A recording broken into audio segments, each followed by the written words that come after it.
İnternette gördüğünüz bir iş ilanına başvurmak sizi binlerce liralık kayba uğratabilir. Şimdi ekrana dikkatlice bakın. Bir tarafta sahte, diğerinde ise gerçek bir iş ilanını görüyorsunuz.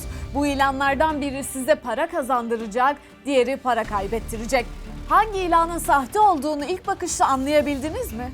Cevabınız hayır veya emin değilimse şu an büyük risk altındasınız demektir. Evden çalışacak çağrı merkezi personeli aranıyor ilanı aslında hayatınızı karartacak bir tuzağın ilk adımı olabilir. Süreç genelde Instagram, Facebook ya da TikTok'ta karşınıza çıkan bir reklamla başlıyor.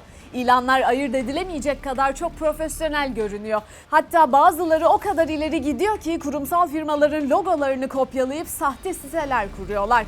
İş ilanını görünce Telegram'dan başvuru yaptım.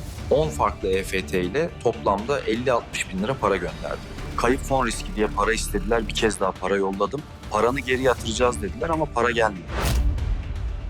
İlan ilk kez karşınıza çıktığında eğer sizi inandırırlarsa bu kez bir linke yönlendiriliyorsunuz. Karşınıza bir form çıkıyor.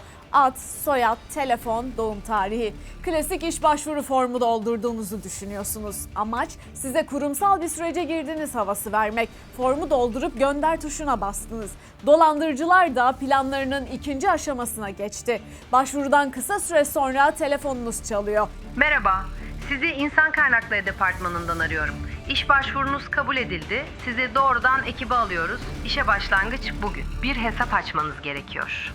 Kimi zaman da WhatsApp üzerinden insan kaynakları uzmanı size mesaj atıyor. Mesajlarda büyük kurumsal şirketlerin isimleri kullanılıyor. İş kapsamında neler yapılacağından bahsediliyor. Şirketin çalışanlara bilgisayar ve sigorta desteği vereceğinden söz ediliyor. Hatta gerekli tüm masrafların karşılanacağı söyleniyor. Eğer part-time çalışırsanız 42.500 lira, tam zamanlı çalışırsanız da 50.000 lira maaş vaat ediliyor. Dolandırıcılar bu aşamada kimlik bilgilerinizin yanı sıra iki önemli talepte bulunuyor.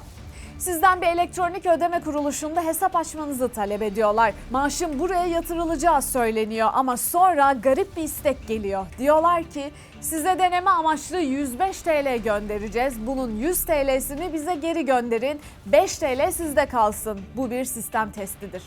Para gönderdiğinizde yasal olarak sizin adınıza kayıtlı bir hesapla para trafiğine girmiş oluyorsunuz. Şikayetçilere gönderilen mesajlarda bir de not yer alıyor. Sahte başvuruların önüne geçmek amacıyla başvuru esnasında sadece bir defalık 790 lira teminat bedeli alınacak. Bu tutar daha sonra iade edilecek. Para isteme bahaneleri çoğu zaman değişiyor. Bazen işe başlamadan önce eğitim almanız lazım. Eğitim ücreti 500 TL diyorlar.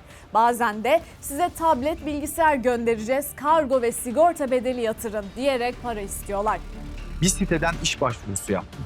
560 liralık kargo bedelini ödedikten sonra farklı bahanelerle para istediler. Toplamda 8 bin liradan fazla para yolladım. Sonra avukat olduğunu söyleyen biri aradı. Yeniden para göndermezsem dava açmakla tehdit etti. Örnekte de görüldüğü gibi para alamazlarsa tehdide başlıyorlar. İnsanları parayı yatırmazsanız hakkınızda icra takibi başlatırız, avukatlarımız devreye girer diye tehdit ediyorlar. Ama durun, tehlike yalnızca paranızın gitmesi değil. Açtırdıkları hesap da sizin için büyük bir sorun. Dolandırıcılar çoğu zaman hesapları para aklamak veya yasa dışı bahis paralarını transfer etmek için kullanır. Ve ne yazık ki resmiyetli işlemler sizin adınızla gerçekleşmiş olur. Uzmanlar tuzağa düşmemek için 3 kuralı hatırlatıyor. 1. Sorgulayın. İlanı veren firma kim? Eğer bilinen bir markaysa markanın kendi sitesine girip kariyer bölümüne bakın. 2. Para yollamayın. Hiçbir gerçek şirket işe alacağı personelden para istemez. 3. Bilgilerinizi hemen paylaşmayın. Kimlik numaranızı, e-devlet şifrenizi veya banka şifrenizi kimseyle paylaşmayın. Eğer bir ilandan şüpheleniyorsanız yapacağınız şey çok basit. Firmanın adını şikayet vara yazın, gerçek şikayetçi yorumlarını okuyun. Birkaç dakikanızı ayırmanız hem paranızı hem de kişisel verilerinizi korur. Videomuzu sevdiklerinizle paylaşın, dolandırılmalarına engel olun.